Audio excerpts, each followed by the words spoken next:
জানাইয়া আমার বিয়া ঠিক করে লাই, এই পরিবার আমার কোনো দরকার নেই, আমার ত্যায্য করে দেখ। কিন্তু মানুষ করতে আসলে মা বাবার কোনো কিছু পরিশ্রম হয় না, টাকা পয়সাও যায় না, সময়ও লাগে না।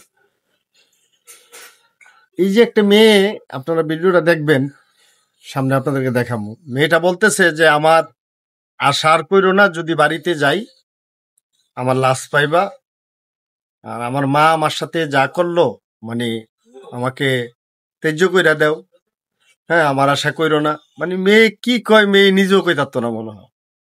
বয়স মনে হয়তো 14-15 বছর হবে, 14-র উপরে হবে না মনে হয়।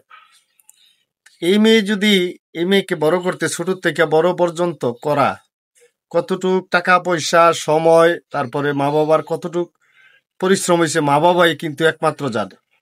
সেই মা বাবাকে সে হুমকি দেয় আমাকে না জানাইয়া বিয়া ঠিক করে আলা, মানে হের পছন্দ মতো হইতে হবে। তাইলে আমি মনে করি মানে মা বাবা ছেলে সন্তান না নেওয়াটাই অনেক উত্তম, ভালো। হ্যাঁ, হের তো প্রাপ্ত বয়স্ক হয়েছে না, যে হের বুঝার মতো জ্ঞান মনে হয়েছে না। হেকে জিগায় বিয়ার শাদী ঠিক করতে হবে, মা বাবা একদম বেকুব, মা বাবা কোনো কিছুই বুঝে না, তাই না? মা বাবা একদম কোনো কিছুই বুঝে না।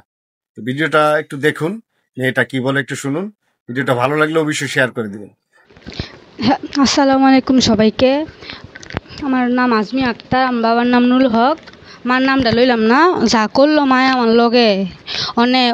আমার এই কথার উদ্দেশ্যটাই হয়েছে গিয়া আমার পরিবারের লাগিয়া, যেই পরিবার আমার বাপের না জানাইয়া আমার বিয়া ঠিক করে লাই, এই পরিবার আমার কোনো দরকার নেই, আমার ত্যায্য করে দেখ। কিন্তু আমার আশা আর করো না। আর আমগো লাগিয়া কোনো মানুষের তোমরা ফাঁসেও না, আমরা নিজের ইচ্ছা আইছি, যে আমার কেউ জোর করেও নিয়ে আসে না, আমি নিজের ইচ্ছা আইছি। আর তোমরা যেটা করতাছ বাধা করতাছ না, এসব বন্ধ করো, আমার আশার করো না।